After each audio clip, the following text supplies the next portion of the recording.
Vous êtes auteur de Diagnostic et thérapeutique. Alors, est-ce que l'alimentation et le sommeil ont un effet? Oui, tout à fait. C'est extrêmement important à comprendre.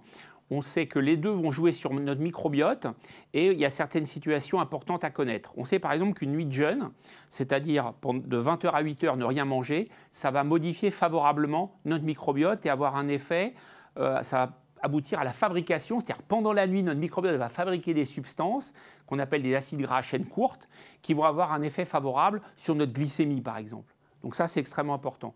Deuxième chose, l'alimentation a un rôle aussi dans le sommeil. Pourquoi? Parce qu'avec l'alimentation, notamment le tryptophane, qui est un acide aminé, on va fabriquer de la sérotonine, qui est l'hormone de l'humeur, et de la mélatonine, la fameuse hormone du sommeil. Donc en fait, quand vous mangez d'une certaine manière, vous allez favoriser votre sommeil. Donc alimentation, sommeil, quel est le bon cocktail en fait pour chouchouter son microbiote? Alors déjà, il faut dire fast-food. C'est mauvais, ça entraîne une modification du microbiote. Si vous prenez un fast-food le soir, par exemple, on sait que le microbiote, dans la nuit, va mal travailler. Et ça va induire différentes choses.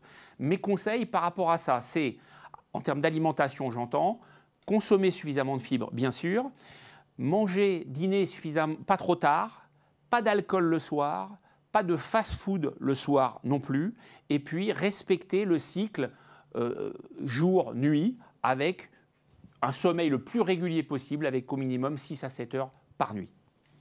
Donc en clair, vivre normalement, quoi. C'est-à-dire pas trop manger et se coucher pas trop tard. Voilà, le soir c'est extrêmement important parce que vraiment l'usine microbiotique va faire ses fonctions dans la nuit et donc il ne faut pas l'empêcher de travailler.